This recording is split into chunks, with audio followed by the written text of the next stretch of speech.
The Atlanta Braves are hot after a sweep of the Colorado Rockies over the weekend. We'll break down that series and tell you how they got it done with a couple of close extra inning wins as well. And we'll talk about the minor league update of the week, giving you some of the top performances on the farm. And then I'll set you up for what comes next for the Braves and how they continue this hot streak. All that on today's episode of Lockedon Braves. So let's get into it. You are Locked On Braves, your daily Atlanta Braves podcast. Part of the Locked On Podcast Network, your team every day.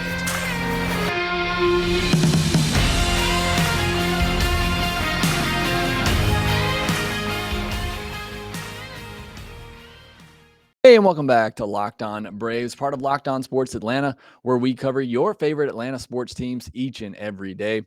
I am your host, Jake Mastroianni. You can follow me on Twitter at shortstopball. Check out my bio there to see everywhere I am covering the game of baseball, including your Atlanta Braves in written form over at tomahawktake.com. Also covering college baseball over at College Baseball Nation, and what a weekend it was in college baseball. If you are a fan of baseball at all, you need to be checking out these NCAA regionals. Been a lot of fun. I know the Georgia Bulldogs bowed out a little early, but the weekend of action in college baseball was a lot of fun to watch. So hopefully you enjoying that as well.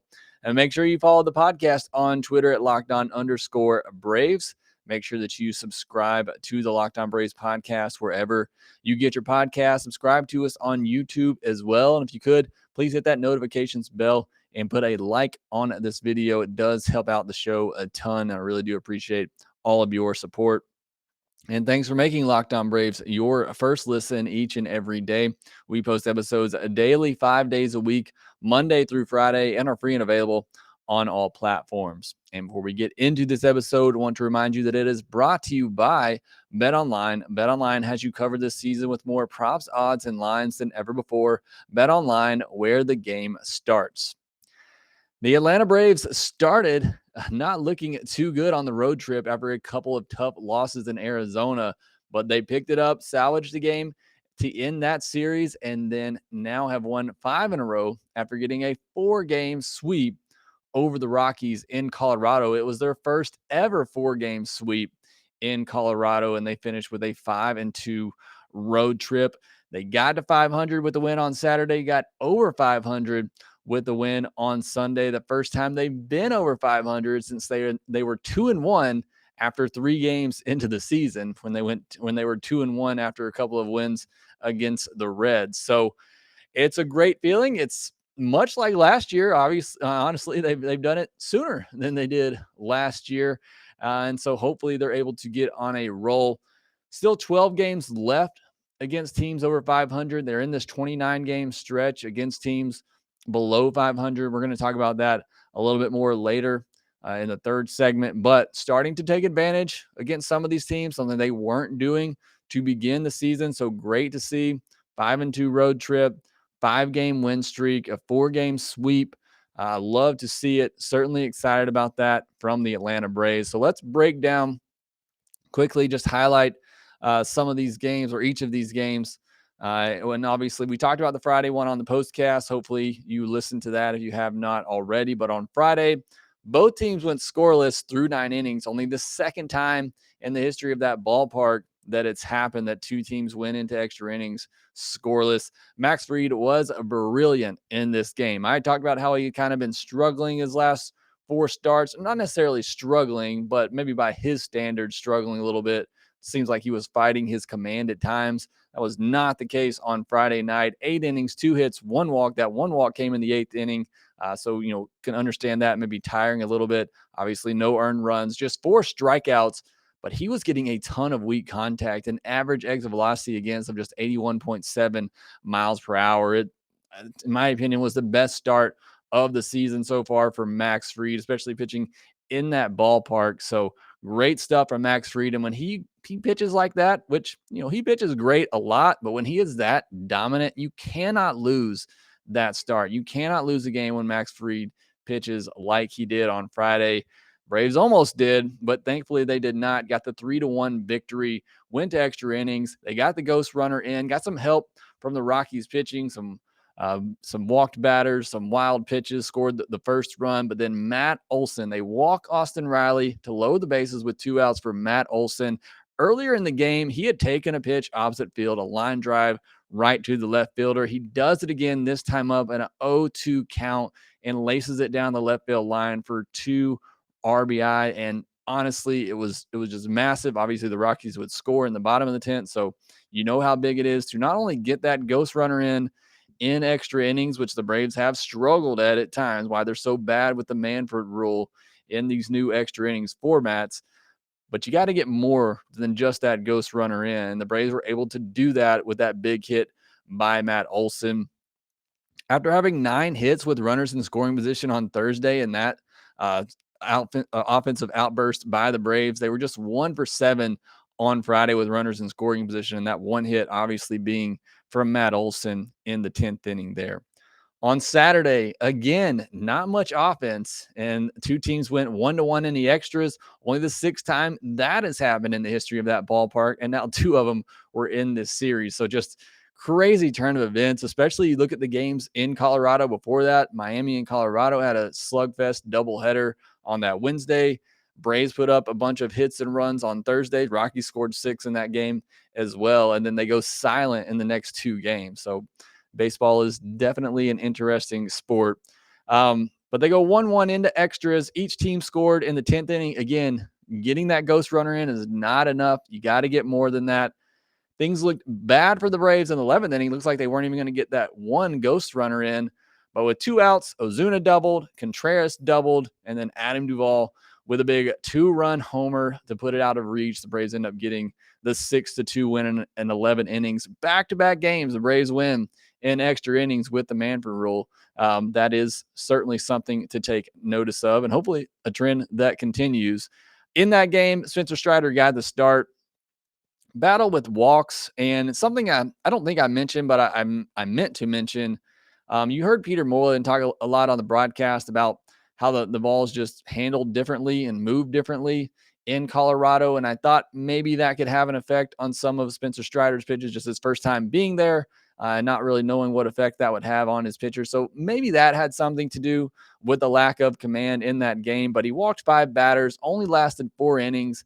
But he only gave up 1 earned run, so did a good job, obviously limiting the damage. Only gave up 2 hits, had 5 strikeouts on 87 pitches. So again, not a terrible outing. Honestly, it was like a Bryce Elder outing from earlier in the year. You know, Bryce Elder could give you 4 innings of 1 earned or 2 earned runs. That's kind of what we got from Spencer Strider here. Obviously, we're looking for a little more, and hopefully we get it next time out. In the game Saturday, Riley had a home run and a triple. Should have had another hit later in the game. Brendan Rodgers trapped a ball on the infield. I mean, honestly, he could have gotten up and thrown Riley out, but he played it off like he caught it. The umpire played along with him. Unfortunately, that's not a reviewable play, but that ball is absolutely smoked. So Riley still continuing to hit the ball really hard. Was great to see. And the bullpen, like I said, Strider only went 4 innings. The bullpen was outstanding on Saturday. Chavez, McHugh, Smith, O'Day, Minter, and Stevens combined to allow just 1 hit and 1 walk over 7 scoreless innings in relief. So great job by the bullpen in that game. The only run allowed there by the bullpen was that ghost runner in the 10th inning that AJ Minter allowed. So great work by the bullpen on Saturday, closing things down after Strider only went 4 innings. On Sunday, after no offense for the last 2 days, both kind of broke out on Sunday. The Braves scored 3 in the top of the first. The Rockies answered with 3 in the bottom of the first, and the Braves added 3 more in the second inning to take a 6-3 lead. It looked like the Braves might cruise to a win as they were up 8-4 going into the bottom of the 8th. Then Will Smith, working on back-to-back days, allowed a 2-run homer. Again, the home run ball just continues to plague him as it has in his tenure with Atlanta. That made it an 8-6 game. Jansen came in. He obviously has been struggling a little bit lately. He gave up a leadoff homer to Charlie Blackmon in the 9th. That made it a 1-run game. He got the next 2, but then gave up a double to C.J. Cron. And then Jansen didn't cover first base on a ball hit to Matt Olson. And Matt Olson, I'm so glad he's as tall as he is. He dove and beat the runner to the first base bag to end the game there. And the Braves hold on for the 8-7 win. After an over on Saturday, Acuna picked up 4 hits on Sunday, including a home run. He also stole his 10th bag of the season. So great to see that for Acuna after a one-game slump there. Morton struggled early in this game again, walking the first two batters of the game. He walked 3 in total in that first inning. Something he's been struggling with this year, obviously, is those first innings and just trying to really feel his way into a game. And that came back to hurt him here as he gave up 3 in that first inning. But he seemed to get better as the game went on. Hopefully, that's a good sign, a sign of things to come. But again, I've kind of been fooled by that in a couple of his starts this year. So again, just going to have to see him be more consistent in those early innings and throughout his starts before I fully come around on Charlie Morton, who I've admitted I'm a little concerned about at this point, at least concerned as far as him being that top of the rotation, $20 million pitcher that we saw last year. I mean, I still think even at his worst, what he is now, I think he's a middle of the rotation starter. But obviously, we want to see a little bit more from Charlie, and I'm sure Charlie does as well. Still struck out 8 batters in 5 innings pitched. So again, looked better as the game went on. Hopefully he can take that into his next start. Speaking of next, we are going to give you our minor league update for the week. I'll give you an update on the top prospects and who performed the best this past week at the minor league level for the Braves. We'll discuss that next. Our next partner is one I use literally every day. I started taking Athletic Greens because I wanted better gut health. As I get older, that's something that I struggle with every day, and AG1 has worked wonders for me in that area. With one delicious scoop of AG1, you're absorbing 75 high-quality vitamins, minerals, whole food, source superfoods, probiotics, and adaptogens to help you start your day right. This special blend of ingredients supports your gut health, your nervous system, your immune system, your energy, recovery, focus, and aging. It's cheaper than getting all the different supplements yourself. You're investing in an all-in-one nutritional insurance. Athletic Greens was created when the founder experienced a ton of gut health issues and ended up on a complicated supplement routine to recover. It cost him $100 a day. So he created Athletic Greens after experiencing how difficult it was to create an optimal nutrition routine on your own. Right now, it's time to reclaim your health and arm your immune system with convenient daily nutrition. It's just one scoop in a cup of water every day. That's it. No need for a million different pills and supplements to look out for your health. To make it easy, Athletic Greens is going to give you a free 1-year supply of immune-supporting vitamin D and 5 free travel packs with your first purchase. All you have to do is visit athleticgreens.com/MLB network. Again, that is athleticgreens.com/MLB network to take ownership over your health and pick up the ultimate daily nutritional insurance. On our minor league recap this week, as I started doing a couple of weeks ago, going to go through the top prospects first, my top 10 prospects, and then I'll give you the highlights from each level. Obviously, my number 1 prospect, Michael Harris, has been promoted to the big leagues, so we'll need to find somebody else new for the top 10. And if you have some suggestions, let me know down in the comment section below. Drew Waters, over the last 7 days, gone kind of cold. Yeah, it got off to a hot start. Obviously was dealing with that hamstring issue to begin the year. But this past week in 5 games, he got just 2 hits, both singles, a walk. But he did just have 3 strikeouts, which is an improvement for him over 5 games. But not racking up the hits. His season/line is down to 253, 295, 386. Just 2 home runs, 4 stolen bases, 4 walks, and 27 strikeouts in 22 games for Drew Waters. Vaughn Grissom, over his last 7 days, 7 for 24, a double, a walk, 2 Ks, and 3 stolen bases. On the season, slashing 264, 362, 396, 5 home runs, 21 walks to just 26 strikeouts and 11 stolen bases. You know, he's doing exactly what you would expect him to do. Good bat to ball skills, putting the ball in play. He does have 5 home runs, but the slugging percentage obviously under 400. You'd like to see that go up a little bit more, maybe a few more doubles in there, but he's racking up the hits. Average at 264 is a little low. You would want to see him more around 275, 280. Was kind of hoping he'd get off to a hot start and then get promoted to Double-A, but I just don't think there's really a reason to do that right now. But other than just, the lack of power, which you would kind of expect from him, I think he's doing everything you expected him to do. Again, getting the walks, not striking out a ton, stealing bases, getting on base. I mean, he's getting on base at a 362 clip. So I think Vaughn Grissom's doing what you would expect. Obviously, just hoping for a little bit more in the power department. Freddie Tarnick, not a good start this past week. 3 2/3 innings, 7 hits, a walk, 6 earned run, and 5 strikeouts. On the year now, he's made 9 starts, 39 innings, a 5.77 ERA, 1.41 WHIP, and 38 strikeouts to 18 walks. So has not been great overall for Freddie this year. Hopefully he gets it going. Jared Schuster has been the best pitcher in the Braves system this year, but he also had a rough one this past week.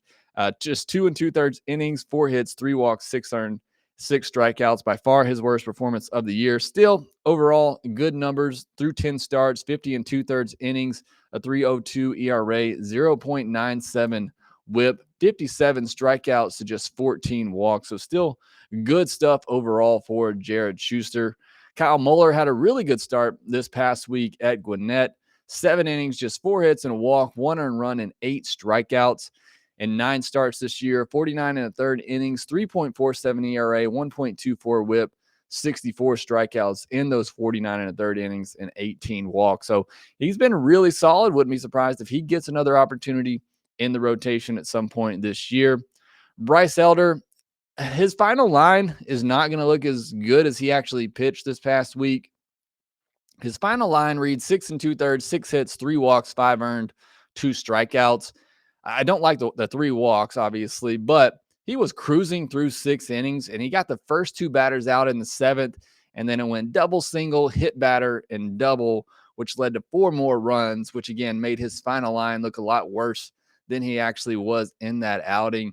His season ERA at Gwinnett, 36 2/3 innings, a 5.40 ERA, just a 1.04 WHIP, though, 36 strikeouts, 13 walks. Again, need to see him start limiting those walks, which he did much better of the week before this past one, but 3 walks still in his last outing. Not great, but again, his final line, makes it look a lot worse than he really was this past week. Braden Shoemake, he's cooled off significantly as well. Just 3 for 17 this past week. Did have a homer, no walks, and 3 strikeouts. He's now slashing he's hitting 258 on the season, just a 316 on base percentage and a 693 OPS. Has 3 home runs and 159 at bats. So, got off to that hot start. Had people thinking, maybe this was going to be the breakout year for Braden Shoemake, but has cooled off a good bit here of late. AJ Smith-Shawver didn't pitch this last week. I couldn't find any info on why he didn't pitch, but I'll try to find something out and update you when I know. And then Darius Vines went 5 innings this past week, gave up 7 hits, didn't walk anybody though, so he only gave up 3 earned runs and had 7 strikeouts. In 10 starts this year, he has a 4.38 ERA in 51 1/3 innings, a 1.32 WHIP, 65 strikeouts, so he's piling up the strikeouts, and just 15 walks. So still solid year overall for Darius Vines. Going through each system real quickly to highlight the top performer there. At Gwinnett, Bill Gosselin, 7 for 15 this past week, a double, 4 runs batted in, 2 walks, and just 1 strikeout. Had a walk-off 2-run double in the 10th inning for Gwinnett in one of their games. He's honestly having a great year. I know the Braves just added some infield depth with some minor league signings, but I got to think Gosselin is the guy they call up if needed, if somebody is needed on the infield. Tucker Davidson had a good start, 7 innings, did give up 8 hits, but didn't walk anybody, so he only allowed 2 earned runs and had 8 strikeouts.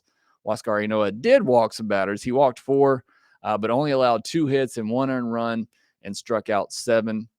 At Mississippi, Drew Lugbauer, 8 for 20 this past week, a double, 2 homers, had a 1205 OPS on the week. He has 13 home runs on the season. They got a pair of mashers there. CJ Alexander also hit 2 home runs this past week and has 10 on the year. Out of the bullpen for Mississippi, Coleman Huntley, 2 games, 4 2/3 innings, 3 hits, no walks, no earned, and 9 strikeouts in those 4 2/3 innings out of the bullpen. Indigo Diaz, an exciting reliever prospect, 3 games, 3 innings, 1 hit, 1 walk, no earned, and 6 strikeouts. And Tanner Gordon, 5 innings pitched, 3 hits, 2 walks, no earned, and 5 strikeouts. A good start for him. In Rome, Bryson Horn was 8 for 17 this past week in just 4 games, had 1 double, a triple, and 2 home runs for a 1471 OPS. The 23-year-old first baseman out of Columbus State, Bryson Horn. Justyn Henry-Malloy having a big year, a prospect you need to keep an eye on. 8 for 21 this past week, a double, 3 home runs, 3 walks, a 1297 OPS on the week. The Georgia Tech product, again, having a huge year. He's slashing 307, 404, 518 with 8 home runs in 44 games down at Rome. The starting pitching for Rome this past week was really good. I tweeted out their combined numbers, but I'll give you their individual numbers here. Dylan Dodd, 6 innings, 7 hits, 1 walk, no earned, 10 strikeouts. Lissandro Santos, 7 innings, 2 hits, 4 walks, no earned, 9 strikeouts. He started a game and had a save this week for Rome. Andrew Hoffman, we wrote about him over at tomahawktake.com a couple of weeks ago. You want to go check that out. He's performing very well this season, but this past week, 5 innings, 4 hits, 1 walk, 1 earned, and 8 strikeouts. On the year, he has a 2.82 ERA, 1.14 whip, 51 innings pitched, 62 strikeouts, and just 14 walks. So again, a couple of names there at Rome to keep an eye on, and Justyn Henry-Malloy on the offensive side and Andrew Hoffman on the pitching side. Also on the pitching side for Rome, Roderick Munoz, 6 innings, just 1 hit, no walks, no earned, and 7 strikeouts. So a great game there for Roderick. Royber Salinas had a solid game, 5 innings, 5 hits, 1 walk, just 1 earned run, and 6 strikeouts. And then finally, down at Augusta, the Green Jackets, Steven Pellini was 7 for 15 this past week, 2 doubles, a triple, 2 walks, a stolen base, a 1262 OPS. Caleb Durbin, 6 for 13, a double, 5 runs batted in, 6 walks, a stolen base, and an 1170 OPS. On the pitching side, Chris Anglin, 5 innings, just 1 hit and 1 walk, no earned runs, and 5 strikeouts. He was a 16th round pick last year out of Howard Junior College, and he has a 3.58 ERA, 1.26 whip this year for Augusta. And then JJ Niekro, he got moved into the starting rotation, went 7 innings, allowed just 2 earned on 6 hits and a walk with 6 strikeouts. So some exciting stuff there on the farm. Not so much for the top prospects for the Braves this week. And if there's anybody you want me to add to that list, obviously Michael Harris has been promoted. If there's somebody you think that needs to be added to the top 10 that I have, let me know down in the comments section below. But next, I want to preview the Braves and what they have coming up next on their schedule as they continue to ride this hot streak. How will they do that? We'll discuss that after the break. BetOnline.net is your number one source for all your betting stats and sports info. Find all the latest sports developments, news, and odds, including this year's basketball championship matchup, the NHL Conference Finals, Major League Baseball, and of course, the latest fighting news from MMA and UFC to boxing. BetOnline is your continued source for all your sport wagering information, including live betting, esports, and more. Head to the website today or use your mobile device to learn more about the trends in action. BetOnline, where the game starts. The Atlanta Braves are off on Monday, so send me in any of your questions that you have. We'll be doing a mailbag episode on Tuesday. I wanted to talk about what's next for the Braves. Again, they're in the middle of this 29-game stretch that they have against teams below 500. Got off to a little bit of a slow start in that stretch, but have picked things up as of late. They have 12 more games left against these teams under 500. They started this stretch back on May 20th against the Marlins. The Braves are now 11-6 over those 17 games, so looking really good there. Again, got 12 games left, 2 against the A's, who have lost 6 in a row in 9 of their last 10. So you got a team in the A's who are really cold, a team in the Braves who are really hot. Hopefully both of those trends continue. And then you have 4 against the Pirates over the weekend. The Pirates are maybe the best team on these next 12 games that they have. They just swept the Dodgers and then took 2 out of 3 against the Diamondbacks. So all 6 of those games are at home, the ones against the Pirates and the A's. And then they finish out this stretch on the road with 3 against the Nationals, who just swept the Reds. They have Miami and Milwaukee before that series, and they're getting Steven Strasburg back. Not sure if he'll be lined up to pitch against the Braves at this point or not, but they are getting Steven Strasburg back. Probably trying to hope that he pitches well enough that they can trade him at the deadline. The Braves have an off day next Thursday, and then they finish this 12-game stretch against the Chicago Cubs. So again, need them to finish off this stretch of games going 8-4. That would be 19-10 over this 29 game stretch that they have against teams below 500. That would put them 5 games over 500. That would really set them up for, what's to come next and put them back in, maybe not the division race, because the Mets they are good. I mean, there's no other way around that, but at least set them up in the wild card and put them in a better position going forward after their sluggish start that they had. And just finishing off this month after this stretch, after that Cubs series, they have 4 against the Giants and 3 against the Dodgers, all of those games at home. And then they finish the month against the Phillies, who seem to be playing inspired baseball after Joe Girardi was fired. So a tough end to the month for the Braves. That's why they really got to keep this hot streak going against these next 12 games against teams below 500. That will do it for this episode of Locked On Braves. Be sure to follow us on Twitter at LockedOn_Braves. You can follow me at ShortstopBall. Make sure that you rate, review, and subscribe to the podcast wherever you get your podcast, and we will talk to you next time.